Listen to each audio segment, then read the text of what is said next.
Pace तुम लोग की सही है एस केमिस्ट्री सॉल्व करने की, और मेरे ख्याल से पेपर भी कोई ऐसे मुश्किल नहीं था अभी तक जो हमने देखा. It was actually very very easy kind of paper. Atoms with the nuclei containing an odd number of protons tend to have fewer isotopes than those with an even number of of protons. ठीक है, देर सेंगे ये trend है. ठीक है, कोई मसले की बात नहीं है, हमें पता नहीं था, बता दिया, चलो पता चल गया आज. Gallium has two stable isotopes, 69 gallium and 71 gallium. Complete table 1.1 to show the number of protons, neutrons and electrons in the two stable isotopes of gallium. तो अगर हमें गैलियम का निकालना तो जल्दी से पीरियोडिक टेबल में चलते हैं. इसका पहले तो प्रोटॉन नंबर लेके आते हैं, right. So what is the proton number of gallium? Gallium ये रहा, गैलियम का होता है 31. गैलियम इज 31, मेरे ख्याल से तो 31 है ना. 32 तो जर्मेनियम है. So let's go to over here. So this is 31, ये भी 31 है और ये भी 31 है. तो आप मुझे बता सकते हो what are the number of protons, number of neutrons and number of electrons? Sir neutrons तो 38 तो और नंबर ऑफ 40 प्रोटॉन्स होगा. क्या होते हैं? जो आपका एटॉमिक नंबर है वही आपके नंबर ऑफ प्रोटॉन्स हो गए. नंबर ऑफ न्यूट्रॉन्स कैसे निकलेंगे? 69 minus 31. So you will have to subtract both of them. 69 minus 31 क्या आ रहा है आपके पास? यहाँ पे आ रहे हैं 38 और उधर 2 ज्यादा है, तो मेरे ख्याल से ये हो जाएंगे 40. ठीक है, दैट शैल बी 40. और हमारे पास नेक्स्ट नंबर ऑफ इलेक्ट्रॉन्स. एक न्यूट्रल एटम में क्योंकि आयंस नहीं है, सो इन न्यूट्रल एटम जितने नंबर ऑफ प्रोटॉन्स होते हैं उतने ही नंबर ऑफ इलेक्ट्रॉन्स आपके पास होते हैं. और आइसोटोप यही होते हैं, same number of protons but different number of neutrons. Define relative atomic mass. इसको डिफाइन कैसे करते हैं रिलेटिव एटॉमिक मास को? Weighted average mass. Very good. It is the weighted average mass of all naturally occurring isotopes of an element. ये तो हो गया आपके एटॉमिक मास की डेफिनेशन की, वो it is the weighted average mass. ये याद रहे कि वेटेड एवरेज मास है. ठीक है, ये सारे आइसोटोप्स का वेटेज के हिसाब से उनका एवरेज ली जाती है और फिर ये मास कोड किया जाता है. So it is the weighted average mass of all naturally occurring isotopes of an element. और फिर हमने रिलेटिव की बात लिखनी है on a scale where one atom of carbon 12 represents a mass of 12 AMU. ठीक है, या फिर ऐसे लिख लो relative to 1/12 the mass of an carbon atom. ठीक है, तो वो भी लिखा जा सकता है. However you want to write relative वाली चीज वो वैसे लिखी जाएगी, लेकिन उसमें कार्बन 12 और उसके बारे में उसकी रिलेशन के साथ हो कि relative to 1/12 the mass of carbon 12 atom, या फिर on a scale where one atom of carbon 12 represents a mass of 12 AMU. ठीक है, the relative atomic mass AR of gallium is 69.723. The relative isotopic masses of 69 gallium and 71 gallium are 69 वाले का इतना है, 71 वाले का इतना है. Use this information to calculate the percentage abundance of 69 gallium in elemental gallium. Show your working. Assume that the element contains only the 69 gallium and 71 gallium isotopes. Give your answer to 4 significant figures. तो मुझे percentage abundance निकालनी है 69 gallium की. कैसे निकालूंगा उसकी percentage abundance? AR का formula याद है? How do we work out the AR? Through, अभी हमने लिखा वेटेड एवरेज मास है. वेटेड एवरेज मास का मतलब क्या होगा भाई? इनकी जो परसेंटेज अबंडेंस है that multiplied by their actual mass और ऐड करते जाओ इनकी वेटेज के हिसाब से. सो लेट्स से इसकी जो अबंडेंस है इसकी कहते हैं x%. अगर मैं इसकी x% कह रहा हूं तो आई कैन से इसकी 100 माइनस x% है ना. I can say that 100 minus x% इसकी हो जाएगी. अगर वो x है तो 100 में से x सब्ट्रैक्ट कर लो, वो इसकी हो जाएगी. So I know that x over 100 into 68.926 ये प्लस ये वाला which is 100 minus x over 100 into ये चीज 70.925. These two plus together will give me the AR and the AR is 69.723. तो मुझे ये भी पता है ये 69.723. अब हम इसके लिए आराम से कैलकुलेशन कर सकते हैं. This is coming out to be 69.723 equals to 68.926x over 100. ये क्या हो जाएगा? अच्छा, ये आएगा हमारे पास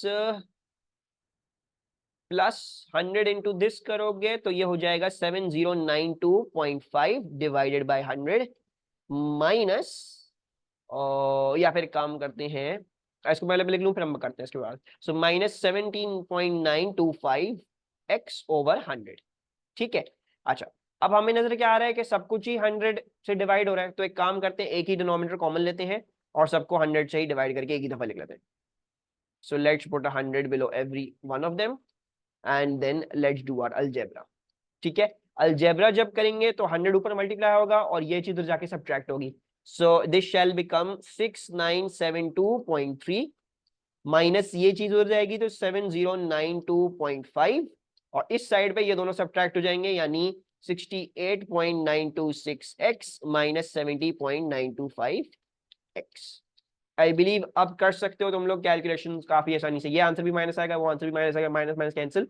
बस ये दोनों सॉल्व करके मुझे बता दो, जो इसका कोफिशिएंट आया एक्स का वो उधर डिवाइड कर देना as to get the final answer. So what is the value of X coming out to be? आ रही है? So 6972.3 minus 7092.5 divided by 68.926 minus 70.925. It's coming out to be 60.13. किसी और के पास आ रही है ये? आई एम गेटिंग 60.13 की अबंडेंस, मुझे बोला हुआ है 4 सिग्निफिकेंट फिगर्स, तो मैं 60.13 ही दे रहा हूँ। 60.13 परफेक्ट, ठीक हो गया, परफेक्ट हो गया। I hope this was not a hard question, बस इसमें ये रियलाइज करना था कि एक x है और दूसरा जो है वो 100 माइनस x है। अच्छा, next up what do we have? Potassium also has two stable isotopes, both isotopes also have the same chemical properties. Explain why both isotopes of potassium have the same chemical properties. इनमें दोनों में same chemical properties क्यों है भाई? Number of E minus same, not exactly that. Electron के number same होने से chemical property same नहीं होती। Not Laiba, you are on the right thing, but you've not phrased it correctly. No, not same bonds. Electron के number से फर्क नहीं पड़ता, इलेक्ट्रॉनिक की कॉन्फ़िगरेशन से फर्क पड़ता है। Yes, the electronic configurations are same. Are you going to say they are having the same number of valence electrons? इस तरीके से देखोगे, so you will say they have the same electronic configuration. होता तो असल में इलेक्ट्रॉन्स की वजह से ही होता है। The reactivity depends on the electrons because we've all studied के metallic bonding, ionic bonding, covalent bonding, तो इन सब में यही है। But they have the same electronic configuration, तो इस बात से हम ये बता रहे हैं इलेक्ट्रॉन्स के configuration से ताल्लुक है। वैलेंसी, वैलेंस इलेक्ट्रॉन्स कितने हैं, कितने इलेक्ट्रॉन वो देता है, कितने इलेक्ट्रॉन वो लेता है, एंड सो फॉर्थ, वो सारी चीजें। State the full electronic configuration of an atom of potassium. So let's go to the periodic table. मैं आपको ऑलरेडी आसान तरीका सिखा चुका हूं, so let's do this. This is 1s2, sorry, 1s2, ठीक है, 2s2, 2p6, 3s2, 3p6, then 4s1, ठीक है, पोटेशियम की बात कर रहा था। तो 4s1 पे मुझे जो है वो एंड करना है, so let's write this down. और एक काम करूंगा, नेक्स्ट क्लास में एक पीरियोडिक टेबल सीधा लेके आऊंगा। 1s2, then this is 2s2, then this is 2p6, then 3s2, then 3p6, then 4s1, ठीक है, मेरे हिसाब से ये आ रही है। अच्छा, then next क्या है हमारे पास? The first, second and third ionization energies of potassium are 418, 3070 and 4600 kilojoules per mole respectively. Use this information to explain why potassium is in group 1. तो क्या आप इस इंफॉर्मेशन को देख के मुझे बता सकते हो कि ग्रुप 1 क्यों हम इसको कह सकते हैं? सर, पीरियोडिक टेबल में वैलेंस इलेक्ट्रॉन्स के ऑर्बिटल्स लेवल कर देंगे, कर देता हूं मैं level. Yes, we can see that there is a huge gap between the first ionization energy and the second ionization energy. यहां से यहां आने में काफी बड़ा गैप है, फर्स्ट एंड सेकंड के बीच में there is a huge gap. So we know that the second electron is being removed from a shell that is closer to the nucleus. जब भी तो ज्यादा जान लगानी पड़ी इसको निकालने के लिए, right? So we will say there is a huge increase from the first ionization energy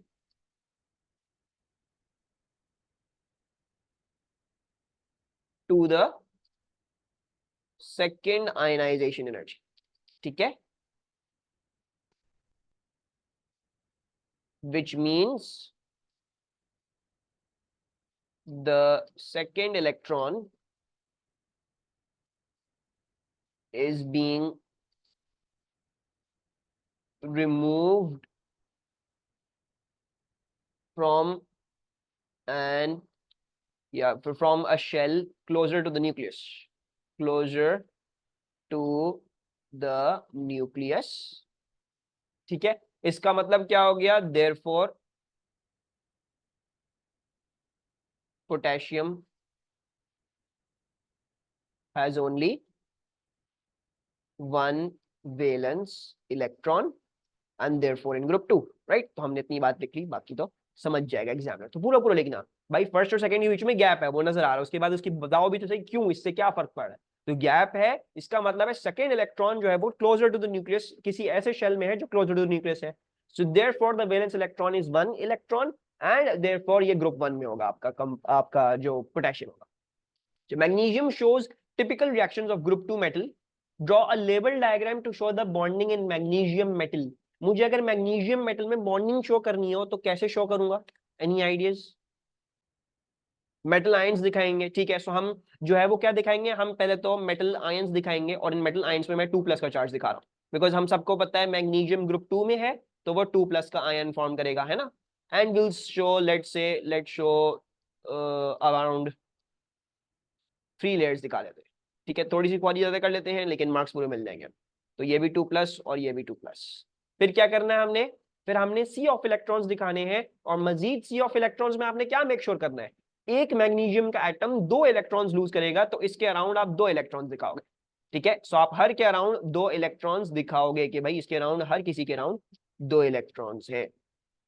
each atom must have 2 electrons around it and this is going to constitute its number, its जो है वो usually 2 से 3, ठीक है, usually 2 से 3, इससे ज्यादा दिखाने की जरूरत नहीं है। और ये भी लेबल कर दो, मैं की बना रहा हूं कि ये क्या है, ये मेरा इलेक्ट्रॉन है, ठीक है, दिस इज एन इलेक्ट्रॉन। और बाकी तो मैंने 2+ का ये भी लिख सकते हैं वैसे।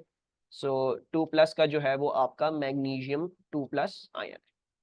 और कौन सी बॉन्डिंग है, और भी मजीद जो है वो कर लेते हैं हरकतें, हम यहाँ पे क्लियर भी कर लेते हैं कि इसमें मेटालिक बॉन्डिंग, बस किसी तरह भी बस चांस छोड़ना ही नहीं है एग्जामिनर के मार्क काटने के लिए। भाई उसको जो जो चाहिए दिखा दिया, ठीक है, अब वो उसके पास कोई पॉसिबिलिटी है ही नहीं, वो मार्क्स काट ही नहीं सकता, ठीक है। अच्छा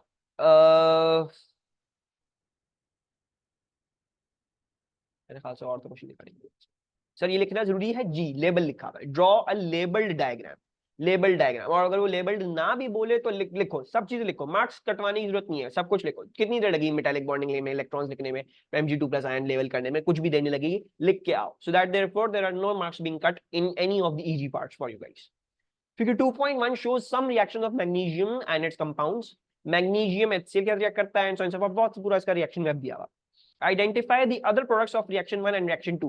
When magnesium reacts with HCl and forms MgCl2, reaction 1 की other product क्या होती है? Not water. It's not water. When metal reacts with acid, hydrogen gas form होती है. Yes. So when metal reacts with water, hydrogen gas is the one that forms.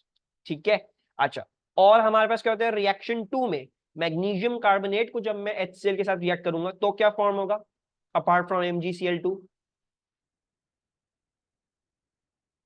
Very good Anka, give me all of the product, सिर्फ एक नहीं दोनों products दो।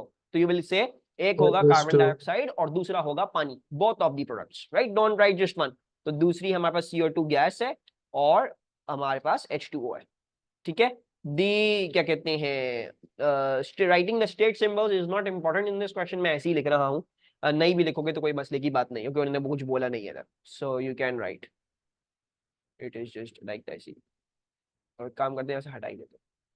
फिर क्या है, reaction 3 is used to form a precipitate of MgOH2 from MgCl2। State why calcium hydroxide would not form a precipitate of BaOH2 from BaCl2।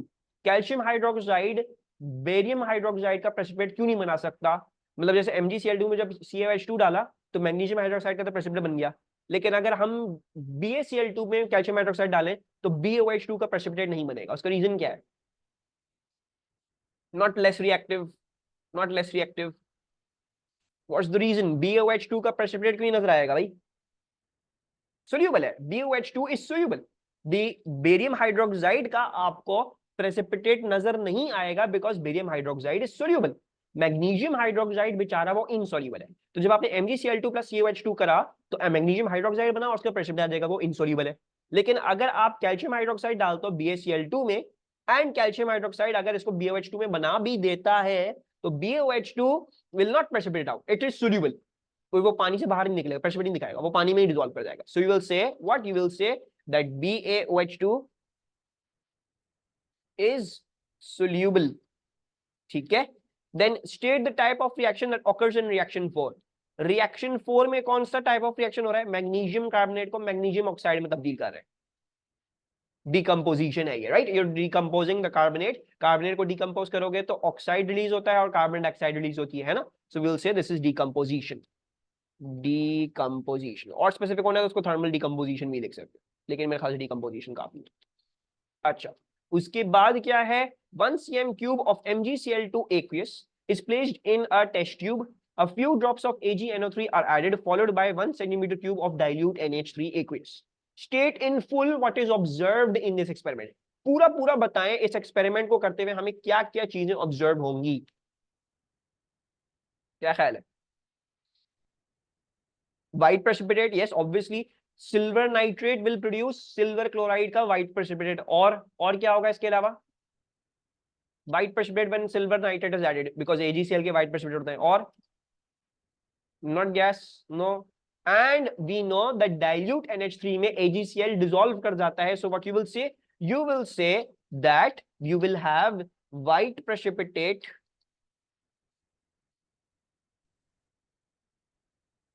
forms when AgNO3 added, which dissolves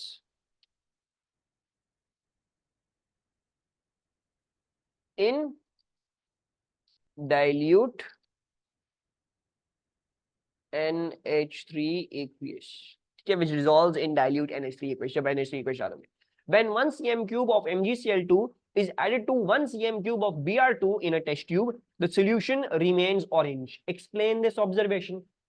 MgCl2 जब Br2 में डालते हैं तो solution orange रहता है, इसकी क्या reason है? Br2 does not react. Why does it not react? यही तो पूछ रहे हैं। Why is it not reacting? Why is the solution remaining orange? Cl more reactive, it does not displace. Yes, so we will say that Br2 is not strong enough to oxidize Cl minus ions, ठीक है।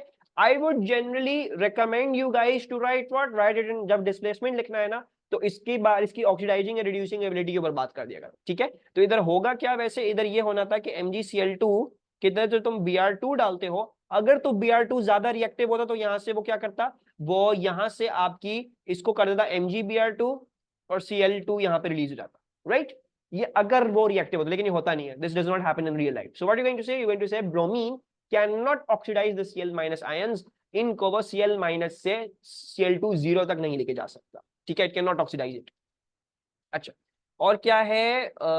Romesa sir, पार NH3 वाली बात समझ नहीं आई। रोमेसा ये तो हमें याद करना है ना, द टेस्ट फॉर हेलाइड्स, ठीक है जी। हैलोजेंस का टेस्ट क्या है?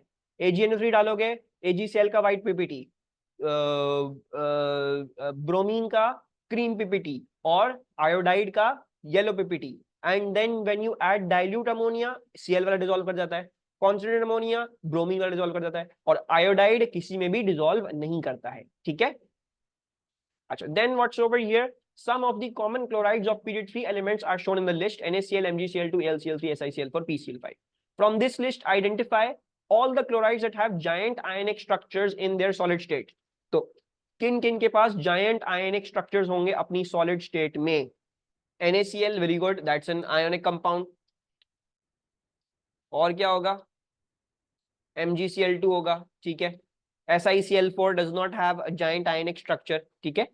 सबसे पहली बात तो देखो, उन्होंने आपको ये बोला हुआ भी है जायंट आयनिक बोला हुआ है, तो SiCl4 जायंट आयोनिक नहीं होता। दूसरी बात ये है SiCl4 जायंट भी नहीं होता, सिंपल मोलेक्युलर होता है। SiO2 और Si ये दोनों जायंट हैं, SiCl4 जायंट नहीं है।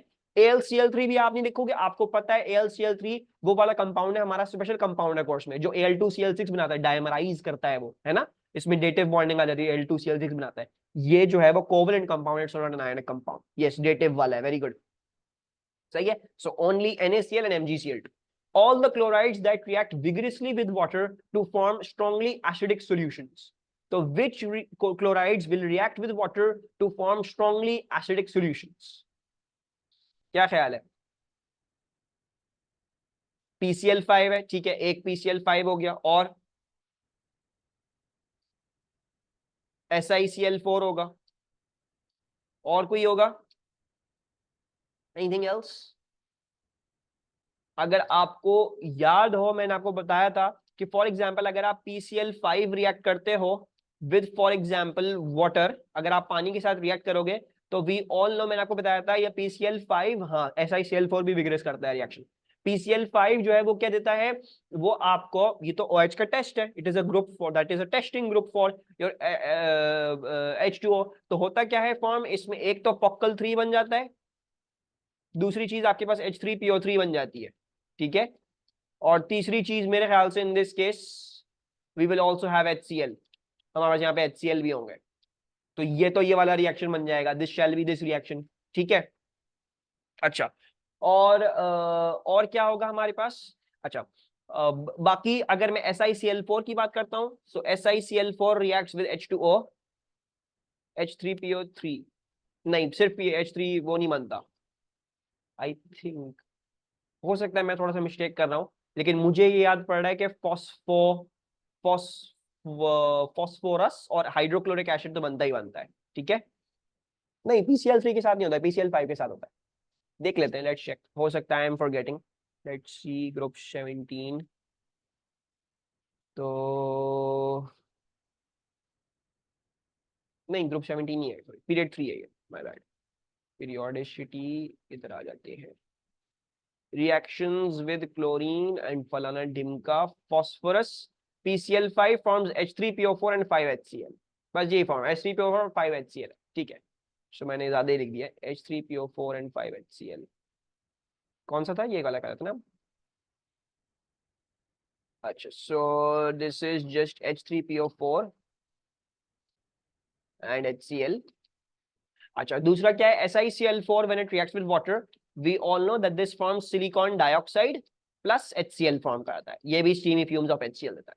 अच्छा, मैंने AlCl3 क्यों लिखा है? अगर याद हो तो मैंने आपको बताया था एल्यूमिनियम 3+ का आयन होता है, और वो पानी को क्या कर सकता है, इस पानी को ये जो है वो क्या कर सकता है, आयोनाइज कर सकता है and causes it to release H+ ions. और मैंने आपको बताया था इसकी pH समवेयर अराउंड एक्चुअली 3 होती है, it has a pH of somewhere around 3, इसकी ऑब्वियसली pH 1 होगी, इसकी भी pH 1 होगी, ठीक है। सो AlCl3, SiCl4 और PCl5, ये तीनों के तीनों आपको स्ट्रांगली एसिडिक सॉल्यूशंस देंगे, ठीक है। The chloride that dissolves in water to form a neutral solution, which chloride forms a neutral solution? वाहिद क्लोराइड है इस पूरी लिस्ट में, और कोई नहीं करता, NaCl है सिर्फ। MgCl2 वाला भी हमें नहीं देता है न्यूट्रल सॉल्यूशन, वो भी याद होगा, Mg का भी 2+ का चार्ज होता है, तो वो भी हल्का फुल्का आयनाइज करके 6 pH तक का हमें सॉल्यूशन देता है। It does give us around 6 pH का solution, which is not neutral, so we will say only NaCl is the neutral salt. अच्छा, उसके अलावा क्या है? The chloride formed from the element with the highest melting point, तो yes exactly लाएगा, ये भी और एल्यूमिनियम वाला भी तुम्हें एक एसिडिक सॉल्यूशन देगा। सो हाईएस्ट मेल्टिंग पॉइंट का कौन सा क्लोराइड है यहाँ पे? SiCl4 नहीं, आमना फिर से SiCl4 नहीं है, जायंट कोवलेंट नहीं है, it's a simple molecular compound. SiCl4 is simple molecular, the most highest melting point and boiling point is what Romesa is telling me. एक सेकेंड, हमें बोला है, अच्छा ओके ओके एसरस है, ठीक है, sorry my bad, I read the question wrong. इसमें लिखा हुआ है the chloride formed from the element with the highest melting point, ये नहीं बोला हुआ किस क्लोराइड का हाईएस्ट मेल्टिंग पॉइंट है, हाँ, ये नहीं बोला हुआ किस क्लोराइड का हाईएस्ट मेल्टिंग पॉइंट है, ये बोला हुआ है कौन सा एलिमेंट है जिसका हाईएस्ट मेल्टिंग पॉइंट है, उसका क्लोराइड का बताओ। तो उस केस में ऑब्वियसली फिर सिलिकॉन होता है, ये तीनों मेटालिक होते हैं, giant metallic, silicon giant covalent होता है, silicon has the highest melting point. अगर मैं सिर्फ एलिमेंट की बात कर रहा हूं तो एलिमेंट्स में सिलिकॉन का सबसे हाईएस्ट मेल्टिंग पॉइंट है, एंड देयरफॉर हम यहाँ पे लिखेंगे SiCl4, ये होगा SiCl4। NaCl is one of the products of the reaction of chlorine gas and cold aqueous sodium hydroxide. Identify the other products. जब मैं NaCl को रिएक्ट करता हूं with cold aqueous sodium hydroxide, what are the other products? NaClO, very good. एक तो आपके पास sodium chlorate form होता है, और कोई चीज फॉर्म होती है? पानी फॉर्म होता है. You get sodium chlorate and water.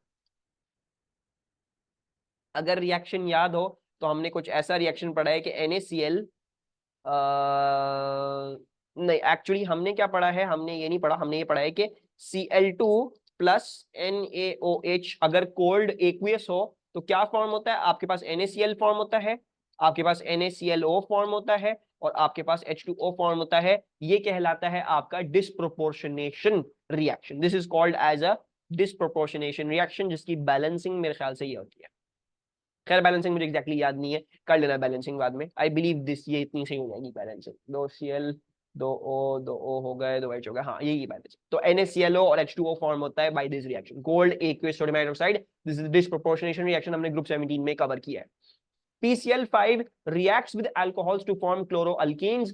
Identify this type of reaction. PCl5 alcohols के रिएक्ट करता है और क्लोरोअल्केन्स बनाता है. कौन सा टाइप ऑफ रिएक्शन है ये? सब्स्टिट्यूशन है ये, ठीक है. और कौन सी स्पेसिफिकली, अगर मैं पूछूं which kind of substitution specifically, याद है?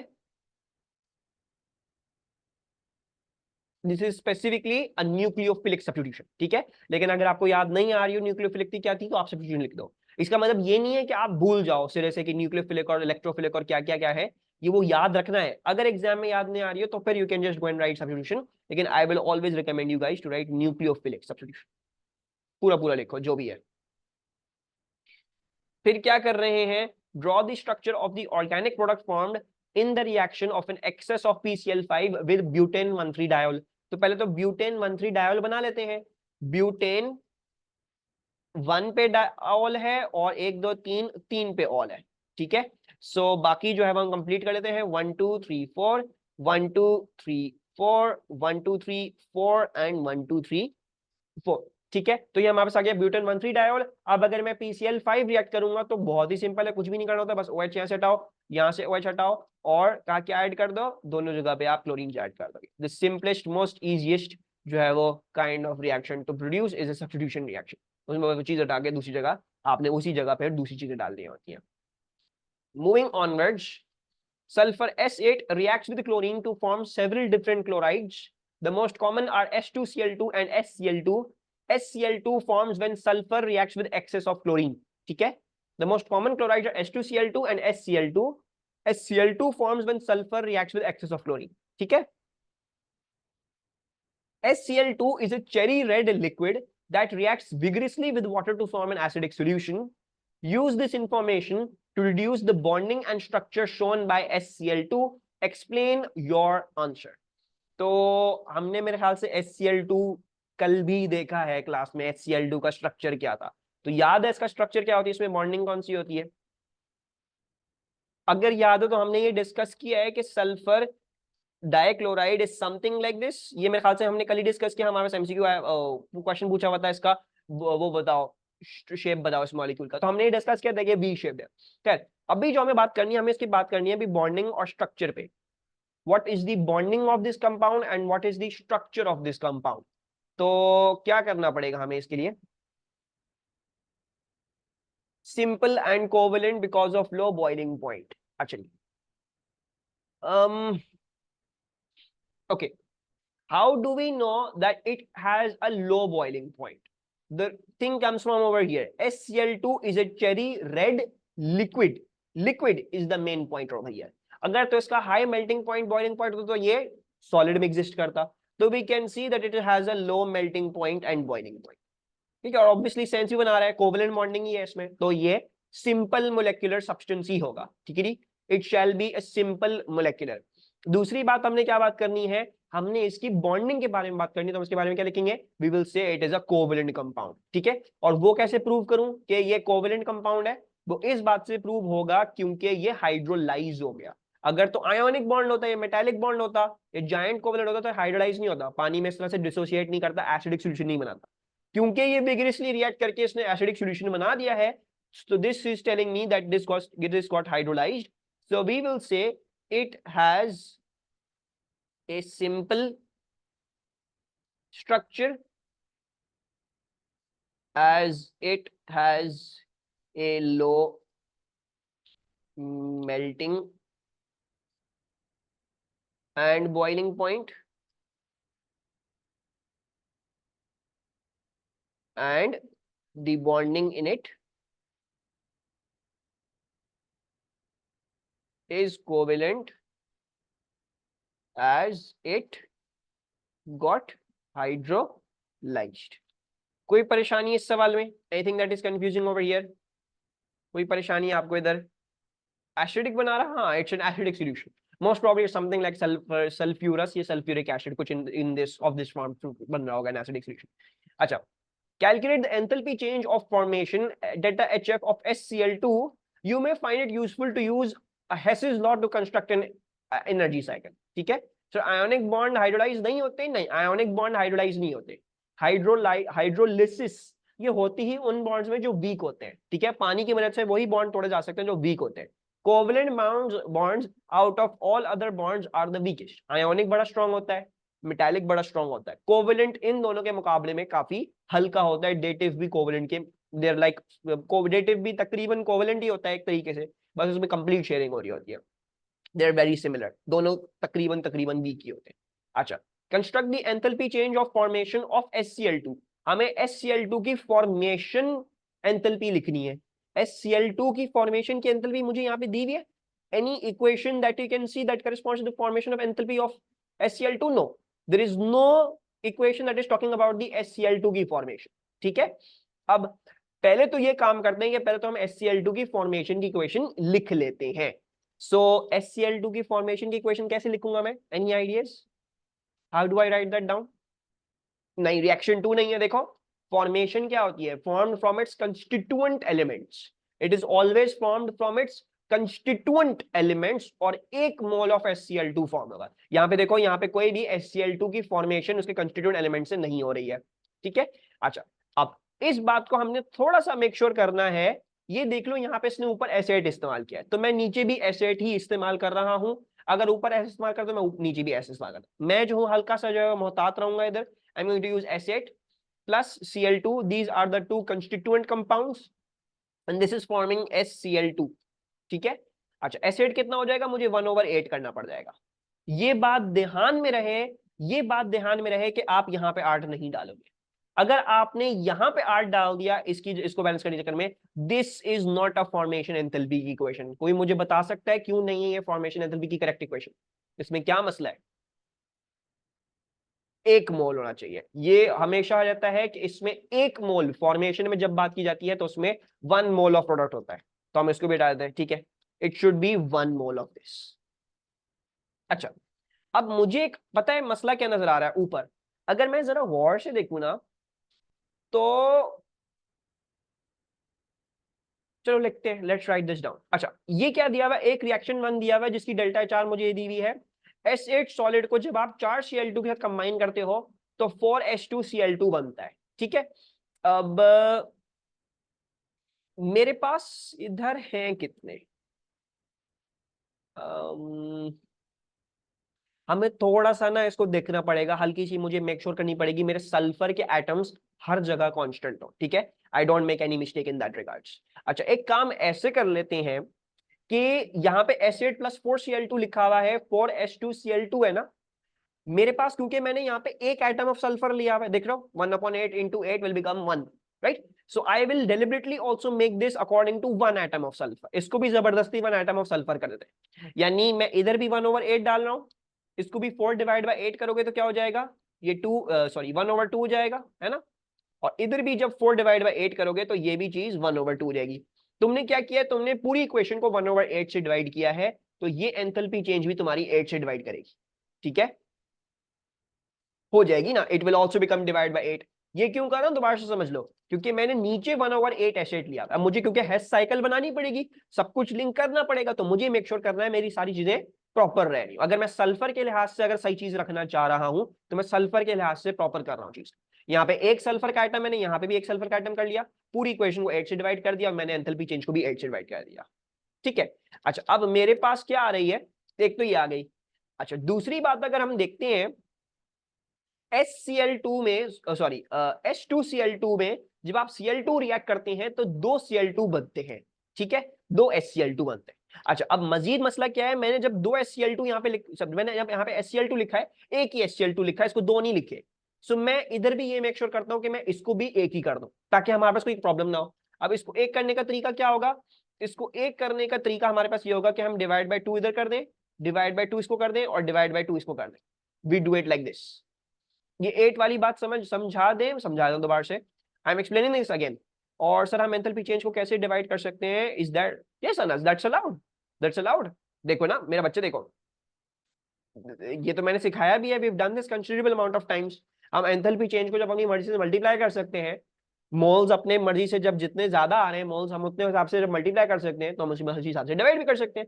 जब फॉर एग्जांपल तुम्हें पता है अब हमें जब 4 times enthalpy change of formation लेनी है तो हम क्या करते थे, हम 4 टाइम्स मल्टीप्लाई कर देते थे, राइट। इसी तरह अगर मुझे जो है वो 1/8 टाइम्स लेनी है अब, तो मैं 1/8 से डिवाइड भी कर सकता हूँ, I can do whatever I want. ठीक है, I am explaining this again, दोबारा से सही तरीके से समझो। हो सकता है इसके और भी थोड़े से आसान मेथड्स हो, थोड़े से हो सकता है इसके और भी आसान मेथड्स हो। So what am I doing, मैं ये देख रहा हूं कि मैंने जो फॉर्मेशन एंथैल्पी की इक्वेशन बनाई है, मेरी इक्वेशन ये बनी है, ठीक है, दिस इज डेल्टा एच। अच्छा अब मैंने ये देखा कि मेरा यहाँ तो 1/8 एसेट है, राइट। इस बात का मतलब ये है कि ये जो एसेट है यहाँ पे मैं ये उसको एसेट नहीं लिखूं, इसको भी 1/8 एसेट कर दूं ताकि मेरे पास दोनों जगह मेरी ये चीजें सेम हो जाए। बिकॉज जब मैं मिलाऊंगा हर चीज को तो हर चीज प्रॉपर होनी चाहिए, ये ना हो कि मुझे उल्टी सीधी चीजें डालनी पड़े और मैं कंफ्यूज होता रहूं। So what I am doing, since this is 1/8 asset यानी 1 सल्फर, मैं इस इक्वेशन को भी 1 सल्फर के लिए बना रहा हूं। यानी मैं क्या कर रहा हूं रोमेसा, मैं इसको 1/8 कर रहा हूं ताकि ये 1/8 एसेट और ये 1/8 एसेट एक चीज हो जाए, तो ये कांस्टेंट हो गए। मैं फिर Cl2 को डिवाइड बाय 8 कर लेता हूं क्योंकि मैंने 8 से इसको डिवाइड किया तो मैं पूरी इक्वेशन को 8 से डिवाइड करूंगा और यहाँ भी 8 से डिवाइड कर रहा हूँ। क्या हो जाएगा मैं ऐसा, ये बन जाएगा 1/2, ये बन जाएगा 1/2। ठीक है, अब मैंने क्या किया था, मैंने पूरी इक्वेशन को 8 से डिवाइड किया तो मैं इसकी एंथैल्पी चेंज को भी 8 से डिवाइड कर सकता हूँ। ठीक है ऐसा। अच्छा नेक्स्ट देखो, अब इधर भी यही मसला है, 2HCl2 लिखा हुआ है, मेरे पास सिर्फ एक HCl2 है। इसके अंदर भी ये मेक श्योर करते हैं भाई एक ही HCl2 का मॉलिक्यूल आते हैं, हम अपने एतबार से इसको जितना अच्छे तरीके से कर सकते हैं वैसे करने की कोशिश करें।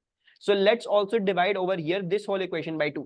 तो मैं इसको भी 2 से डिवाइड कर रहा हूँ, इसको भी 2 से डिवाइड कर रहा हूँ, इसको भी 2 से डिवाइड कर रहा हूँ। सो ये 2 और 2 ये कैंसिल हो गया और बाकी मेरे पास ये इक्वेशन आ जाएगी। ठीक है, एंड देन ऑब्वियसली इसको भी 2 से डिवाइड कर देंगे।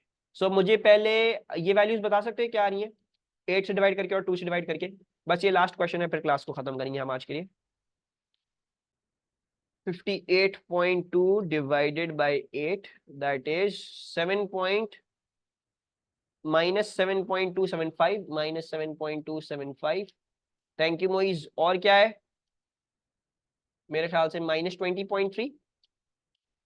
ठीक है, थैंक यू मोइज। अच्छा अब हम अपनी हेस साइकिल कंप्लीट करने की कोशिश करते हैं।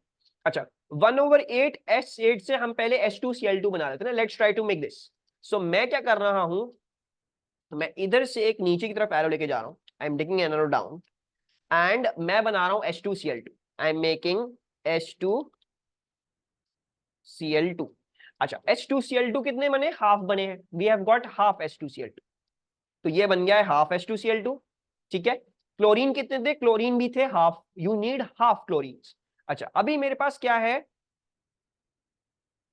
Okay look at this, 1/8 H8 1/8 H8 plus half Cl2 होना है मेरे पास यहाँ पे एक Cl2। मैं इसको चेंज नहीं कर सकता, मैंने ऑलरेडी इक्वेशन लिखी हुई है, मैं इसको भी चेंज नहीं करा, लेकिन हम एक होशियारी करेंगे यहाँ पे, I will do a little bit of होशियारी। अच्छा नहीं लाए भाई, ऐसे नहीं कर सकते। Cl2 ये आ गया और HCl2 बन गया। अच्छा मुझे पता है 1/8 H8 plus half Cl2 is forming H2 half H2Cl2। 1/8 H8 plus half Cl2 is forming 1/2 H2Cl2। ठीक है, 1/8 H8, इसमें से आधा Cl2 इज फॉर्मिंग 1/2 H2Cl2, बाकी आधा Cl2 अभी रिएक्ट नहीं किया, तो मैं इसको नीचे कॉपी डाउन कर रहा हूं कि भाई बाकी आधा जो Cl2 था वो अभी रिएक्ट नहीं करा।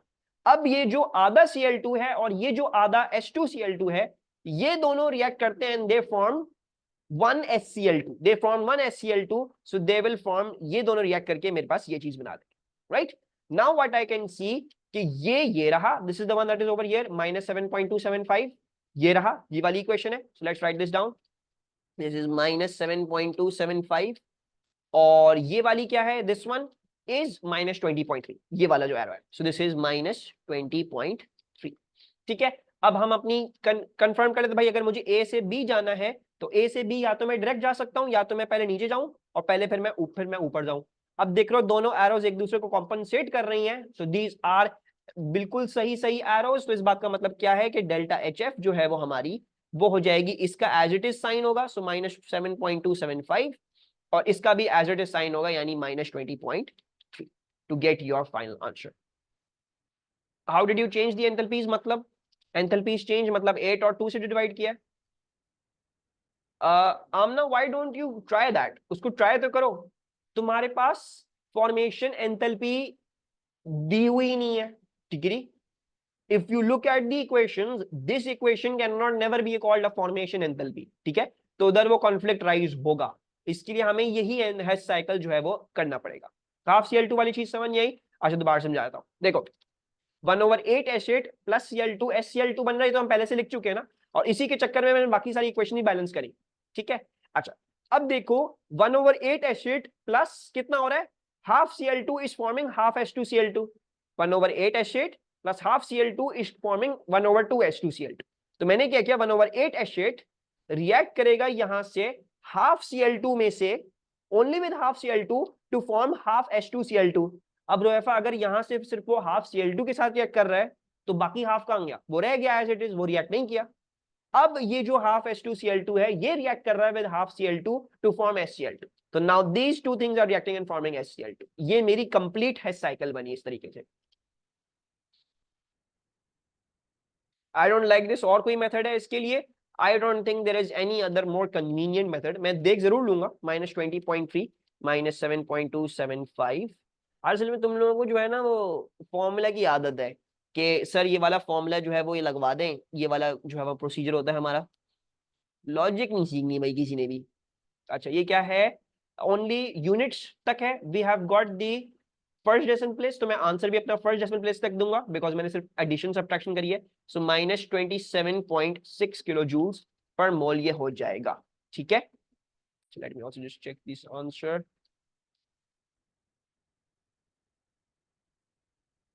आई नो लाइबा और लॉजिक्स होती हैं लेकिन इस क्वेश्चन में चल ही नहीं सकती दूसरी लॉजिक्स. मुझे पता है और भी बहुत सारी लॉजिक्स हैं विच यू यूज के जो है वो कुछ फॉर्मुलास वगैरह आप याद कर सकते हो, वो सारी वो और भी चीजें हैं. बट मेरे ख्याल से लॉजिकल वाला ज्यादा अच्छे तरीके से आसानी से हो जाता है.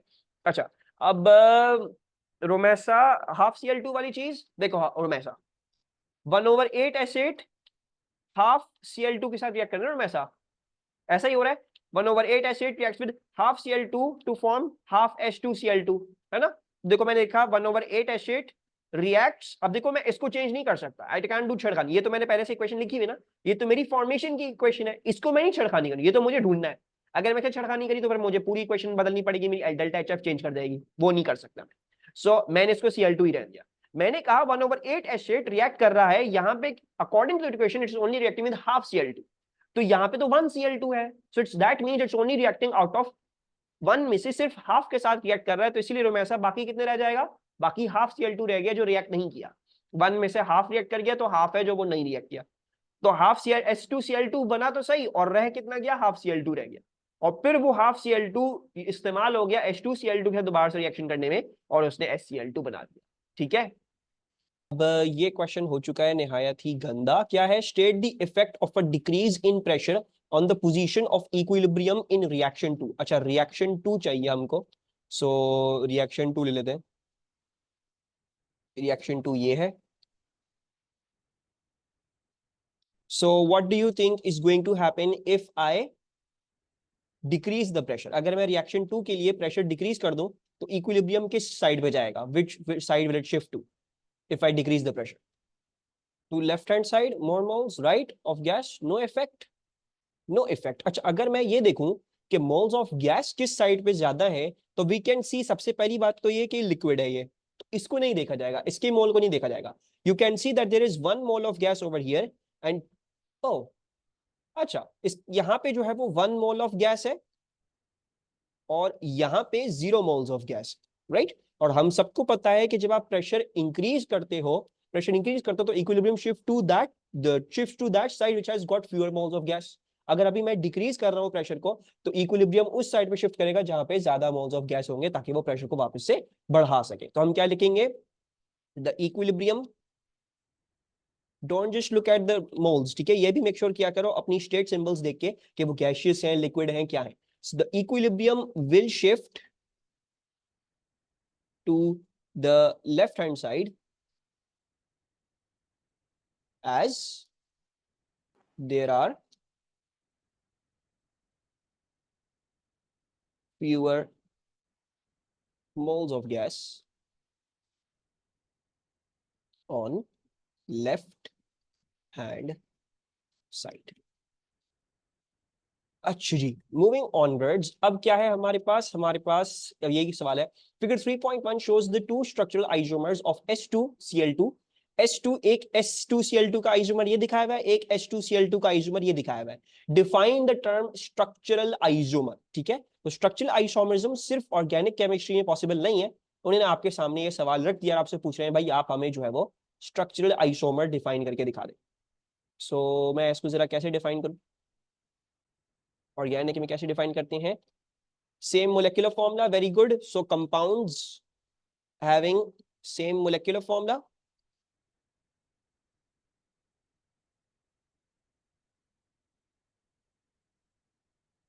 but different structural formula,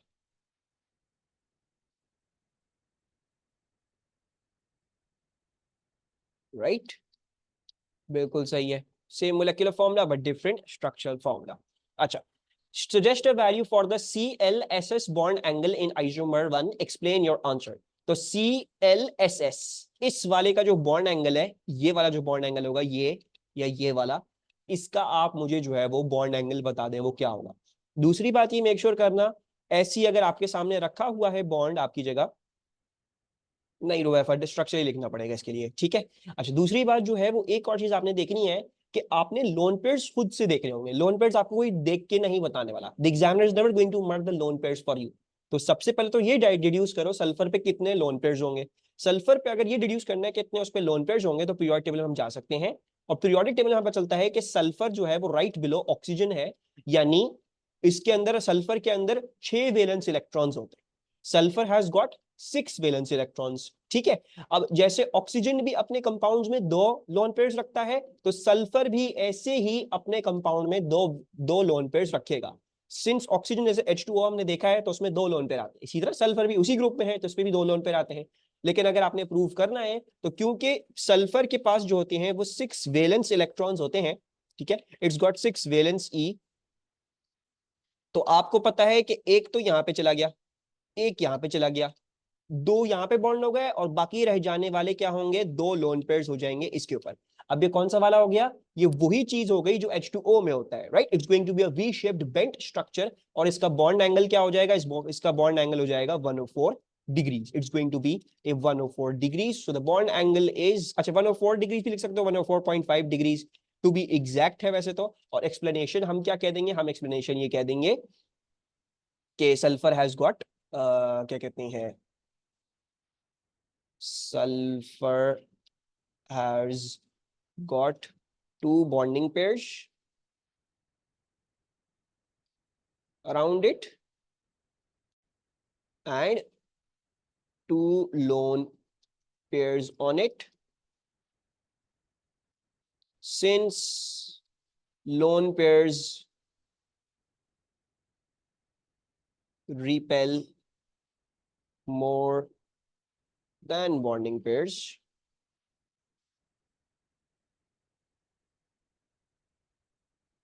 the angle is 104.5 degrees, ठीक है। सो ये टेट्राहीड्रल वाली अरेंजमेंट होगी। वैसे अगर 4 बॉन्डिंग होते तो टेट्राहीड्रल वाली होती, ठीक है जी।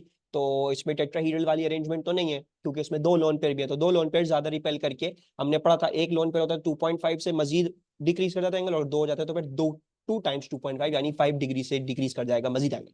Draw a dot and cross diagram to show the bonding in isomer 2 show outer shell electrons only. हमने जो है वो डॉट एंड क्रॉस डायग्राम बनानी है आइसोमर 2 की, तो बना लेते हैं। मेरे ख्याल से तो बहुत ही आसान है। तो एक हमारे पास है सल्फर, ठीक है, we've got a sulphur over here. बाकी हमारे पास यहाँ पे क्लोरीन है, और यहाँ पे भी क्लोरीन है, और यहाँ पे भी हमारे पास क्लोरीन है। अच्छा एक काम, हाँ बस क्लोरीन है, डॉट एंड क्रॉस बनानी है तो मसले की बात नहीं, तो हम इसको भी क्लोरीन बना लेते हैं। अच्छा फिर हमें क्या पता है, ये जो है वो डबल बॉन्ड है, this is the double bond, sorry S S है, नॉट एस सी एल नहीं है, एस एस। अच्छा S S, so this is S S. अच्छा अब क्लोरीन के साथ तो हम सबको पता है कि क्लोरीन के साथ एक सिंगल बॉन्ड ही होता है ऑलवेज, क्लोरीन के साथ ये हमेशा सिंगल बॉन्ड ही होता है। और बाकी अच्छा मेरे ख्याल से बस यही है, इसके अंदर तो और कुछ है नहीं आई थिंक। 1 2 3 4 5 6 7 8 हो गया ये कंप्लीट, और बाकी जो है वो आप इसकी वैलेंसी कंप्लीट कर दें। क्लोरीन को मैंने कंप्लीट कर दिया। आई थिंक ये तो बहुत ही आसान था डॉट एंड क्रॉस डायग्राम, इसमें तो कुछ सोचना नहीं था आई गेस। और 1 2 3 4 सो 5 6, नहीं 5 6 और 7 8, सही है।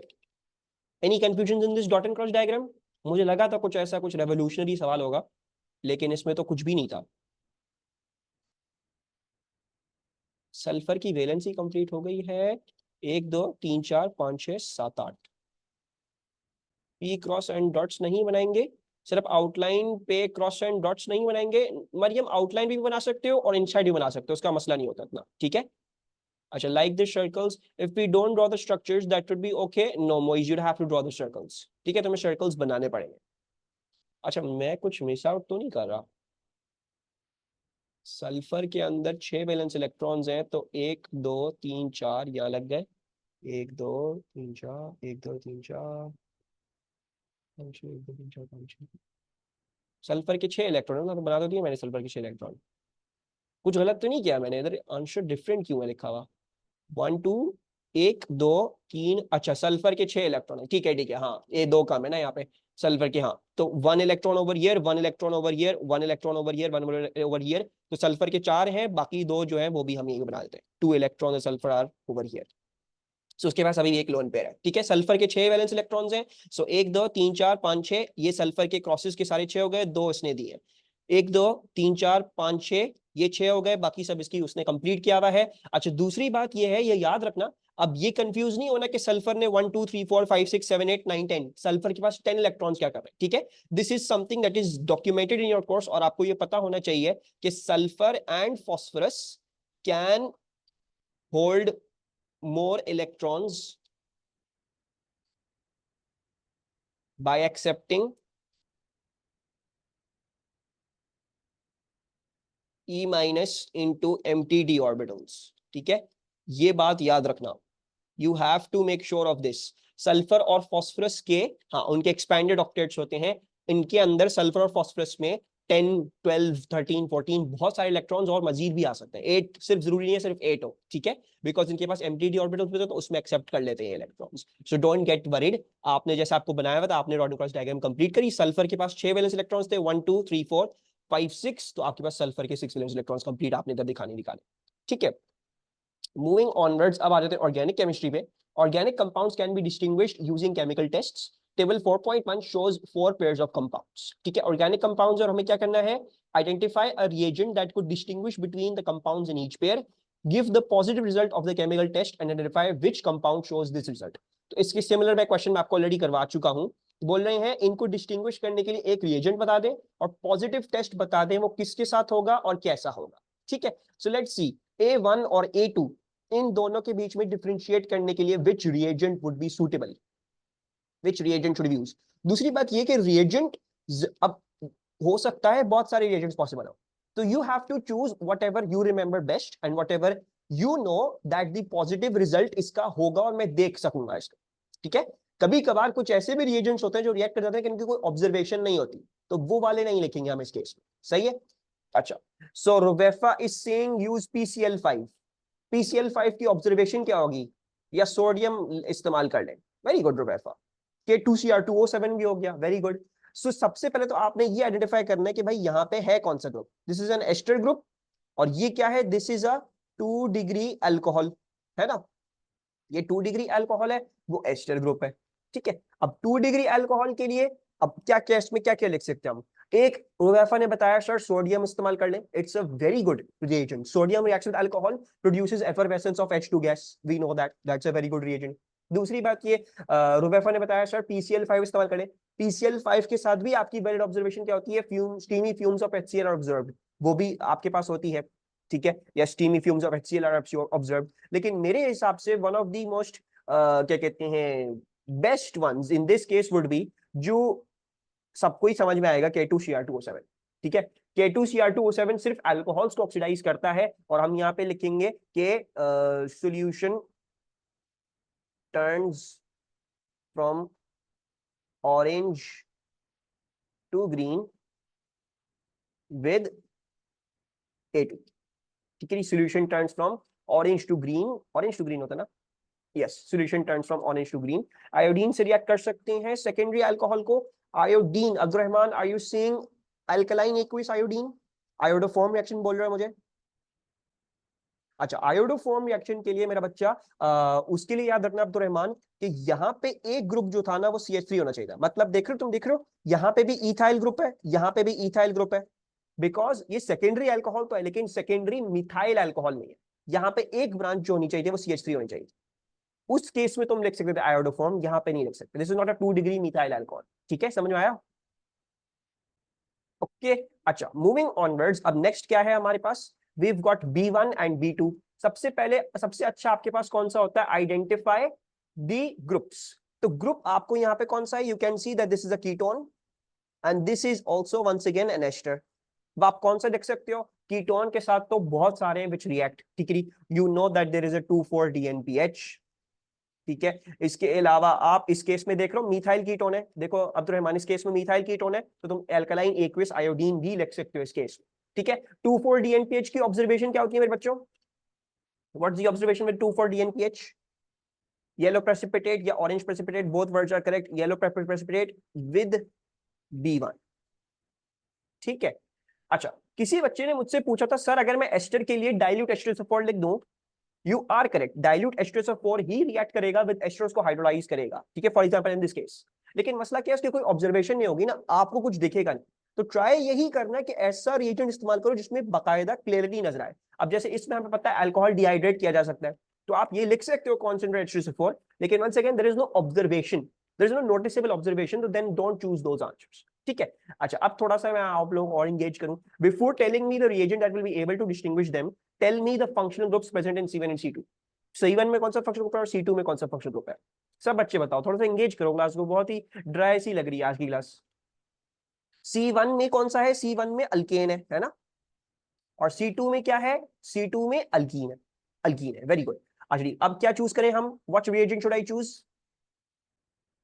Aqueous bromine, right. अल्कीन्स का यूनिवर्सल टेस्ट कौन सा है? एक्वियस ब्रोमीन इस्तेमाल कर दो, तो आप लिख दोगे Br2 एक्वियस। और इसकी ऑब्जर्वेशन क्या होती है? यस, यू विल से brown solution goes colorless with C2। ठीक है जी, परफेक्ट हो गया। D1 एंड D2, अब D1 में सारे फंक्शनल ग्रुप्स आइडेंटिफाई करो और फिर D2 में सारे फंक्शनल ग्रुप्स आइडेंटिफाई करो और फिर मुझे बताना कौन सा रिएजेंट सूटेबल होगा।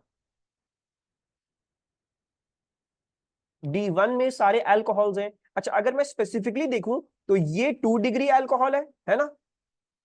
और जो बाकी दो हैं वो दोनों प्राइमरी अल्कोहल्स हैं, right? This is 1 degree alcohol and this is also a 1 degree alcohol. ऐसा ही है, यस। अच्छा, और दूसरा आपके पास क्या है? यहां पे आपके पास एक कार्बोक्सिलिक एसिड है और यहां पे आपके पास 1 डिग्री अल्कोहल है। अब बताओ अब क्या होगा?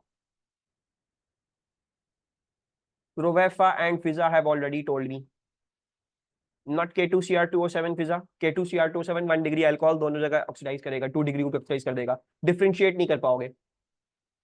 देखो दोनों में 1 डिग्री अल्कोहल है, तो 1 डिग्री अल्कोहल का नहीं लिखेंगे फिर हम कोई भी टेस्ट, हम लिखेंगे कार्बोक्सिलिक एसिड का। How about we write the test for the carboxylic acid? और कार्बोक्सिलिक एसिड का टेस्ट क्या होता है? We can use Na2CO3। मैंने आपको बताया था अगर आपको अल्कोहल और कार्बोक्सिलिक एसिड को डिफरेंशिएट करना हो तो या तो आप सोडियम हाइड्रोक्साइड इस्तेमाल कर लो या तो सोडियम कार्बोनेट इस्तेमाल करो, ठीक है। वैसे जनरली स्पीकिंग कार्बोक्सिलिक एसिड्स की पहचान जो है ना वो A2 में हम पढ़ेंगे। सोडियम हाइड्रोक्साइड एक और चीज चेक करता है, तो इसलिए हम उसको नहीं इस्तेमाल करते for carboxylic acid, use Na2CO3। Remember this, Na2CO3 is a universal test for the carboxylic acid. Na2CO3 किसी और ग्रुप के साथ रिएक्ट करता ही है, सिर्फ इसके साथ करता है। And what is going to be the observation? Well, the observation is going to be, you are going to get effervescence of CO2 gas with कौन सा? with the D2, ठीक है। मैं वंस अगेन नहीं रिकमेंड करूंगा कि NaOH नहीं लिखना, क्योंकि NaOH की कोई ऑब्जर्वेशन नहीं होती। you would form a salt but then there would be no observation, ठीक है। तो इसकी आपको डायरेक्ट ऑब्जर्वेशन मिल जाएगी आपकी CO2 की एफरवेसेंस से। अच्छा अच्छा, बोला है यूज अ डिफरेंट रिएजेंट। हमने सारे डिफरेंट लिखे हैं, हमने सारे डिफरेंट लिखे हैं, ठीक है। इस बात को भी पढ़ लीजिएगा, यूज अ डिफरेंट रिएजेंट लिखा हुआ था। 8 मार्क्स मिल गए। Don't you think these 8 marks were very easy to gain? Personally बताओ, 8 मार्क्स मुश्किल थे गेन करना या आसान थे? क्या लगा? मजे का सवाल था मेरे ख्याल से। ऐसा अगर सवाल आ जाए तो हम जो है वो शायद मोस्ट प्रॉब्ली हम अपने 8 के 8 मार्क्स जो है वो कर लें। एंड वाला थोड़ा सा था, एंड वाला थोड़ा सा नहीं, आई थिंक एंड वाला भी बहुत ज्यादा आसान था। बस इस चीज को याद रखो, कार्बोक्सिलिक एसिड्स का यूनिवर्सल टेस्ट कार्बोनेट है, ठीक है। इस चीज को याद रखो कि जब भी कार्बोक्सिलिक एसिड आएगा तुम इसका आइडेंटिफिकेशन फौरन से बता पाओगे। C1 has melting point -94 degrees Celsius and boiling point +49 degrees Celsius. Explain these properties by referring to the type of van der Waals forces between molecules. तो भाई C1 का बोल रहे हैं मेल्टिंग पॉइंट -94 है और बॉइलिंग पॉइंट +49 है। C1 is an alkane और देखने से हमें पता चल रहा है, ये वैल्यूज देखे कि इसके low melting point boiling point है। Can you tell me why? ऐसा क्यों है? इसमें कौन सी? Very good, C1 is an alkane. It has only got temporary dipole forces. Van der Waals में भी इसमें permanent dipoles नहीं है, सिर्फ और सिर्फ temporary dipole forces है। They are very easy to break. You just need a little bit of heat and वो break कर जाती है। So therefore it has got a low melting and boiling point. ये लिख लेते हैं यहाँ पे। तो we shall say C1 has only got temporary dipole intermolecular forces between its molecules, which are very easy to break, and that is why C1 has a low melting and boiling point. Actually, moving onwards, draw the structure of the cis isomer of C2. अच्छा, C2 ये है, ठीक है। C2 का हमें cis isomer बनाना है, तो कैसे बनाएंगे इसके cis isomer की शक्ल? मेरे ख्याल से कैसे दिखाना चाहिए इसका cis isomer? इससे क्या डिफरेंस होगा? What would be the difference? ये वाला भी जो बनाया हुआ है cis है, ट्रांस है। Move CH3 upwards, move CH3 upwards. ये शायद डू बिलीव हमें बस CH3 अपवर्ड्स करना है। सिस ट्रांस को दिखाने के लिए सबसे आसान ट्रिक क्या होती है? आप CC डबल बॉन्ड को टेढ़ा नहीं बनाओ, क्योंकि अगर टेढ़ा बनाओगे आप खुद कंफ्यूज जाओगे मैंने क्या बनाया है। तो आप इसको सीधा बना दो। और सिस क्या कहता है? सिस कहता है कि भाई आपका एक जो ग्रुप है जो दोनों में कॉमन है वो दोनों एक साइड पर होना चाहिए। अब ये CH3 है, वो 1 2 3 वो प्रोपाइल चेन है, methyl that is a propyl. ये दोनों सेम नहीं है। सेम क्या है? सेम एक्चुअली वो हाइड्रोजन है। सो हमें वो हाइड्रोजन दोनों एक साइड पे करने हैं। मैं अभी हाइड्रोजन को यूं बना के दिखा रहा हूं, इनको मिटा दूंगा। वी ऑल नो हम स्केलेटल फॉर्म में हाइड्रोजन नहीं दिखाते, ठीक है। सो मैं CH3 ऊपर की तरफ बना रहा हूं यूं, और बाकी इसकी दूसरी वाली चीज भी मैं फिर यूं बना रहा हूं। And now we can remove the hydrogens. इसी को आप फ्लिप करके उल्टा भी बना सकते हो, मतलब you can put both of the alkyl chains pointing downwards. अगर आप ऊपर स्ट्रक्चरल फॉर्मूला बना सकते हैं, हाँ, क्योंकि इसमें कोई रिस्ट्रिक्शन नहीं है। Since there is no restriction you can draw anything that you. So आप ये भी बना सकते हो। You could have even drawn this, तो CC डबल बॉन्ड और आप CH3 यहाँ पे दिखा देते, और ये दिखा देते कि ये है 1 2 3। सो this is CH2 CH2 CH3 और H और H, ठीक है। जब एग्जामिनर रिस्ट्रिक्ट ना करे ना कि मुझे स्केलेटल फॉर्मूला दो या मुझे स्ट्रक्चरल फॉर्मूला दो या मुझे जो है वो क्या कहते हैं वो दो, क्या कहते हैं, give me the displayed formula, then आपकी मर्जी, आपको जो बनाना है आप दिखाओ, ठीक है। स्ट्रक्चरल फॉर्मूला ऑब्वियसली मैं इस केस में मना करूंगा बिकॉज सिस ट्रांस आइसोमरिज्म दिखाने के लिए स्ट्रक्चरल फॉर्मूला में थोड़ी सी परेशानी होगी आपको। आप डिस्प्लेड फॉर्म दिखा दो, मतलब जो स्ट्रक्चरल डिस्प्लेड के बीच वाली हमने चीज देखी है तो उसमें पूरा डिस्प्लेड नहीं है लेकिन थोड़ा बहुत डिस्प्लेड, और ये एक skeletal formula, you can draw both of them, then it's not specifically stated किस में, तो कोई सा भी बना के आ दोनों पे मार्क्स मिलेंगे।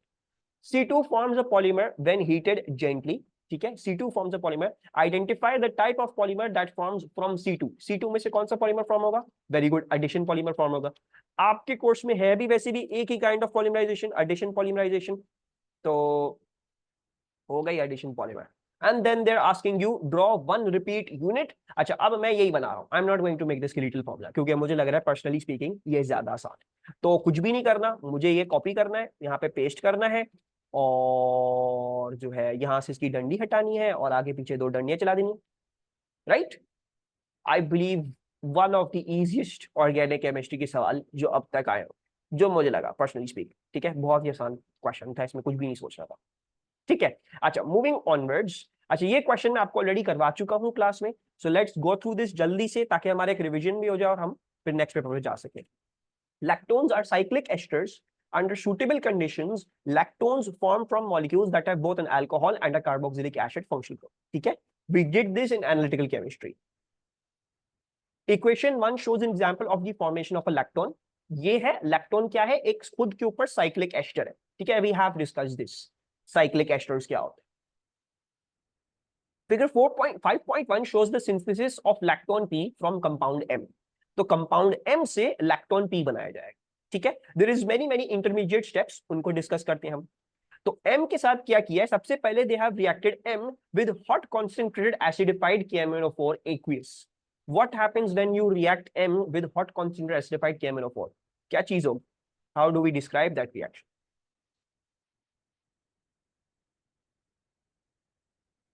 The CC double bond gets ruptured, है ना।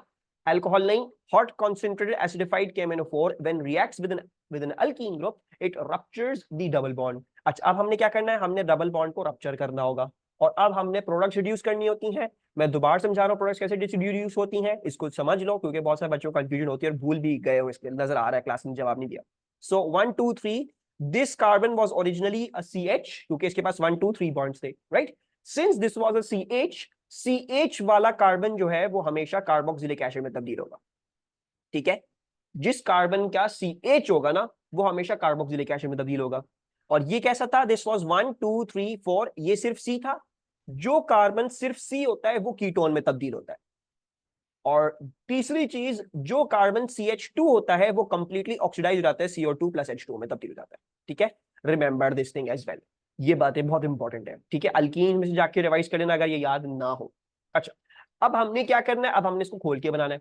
खोल के बनाना बहुत ही आसान है, हमें नजर आ रहा है यहाँ पे हमारे पास सबसे पहला हमारा कार्बोक्सिलिक ग्रुप है। सो कार्बोक्सिलिक ग्रुप COOH आ गया। उसके बाद क्या है, 1 2 this must be CH2, 1 2 this must be CH2, 1 2 this must be CH2 and this is a CH3।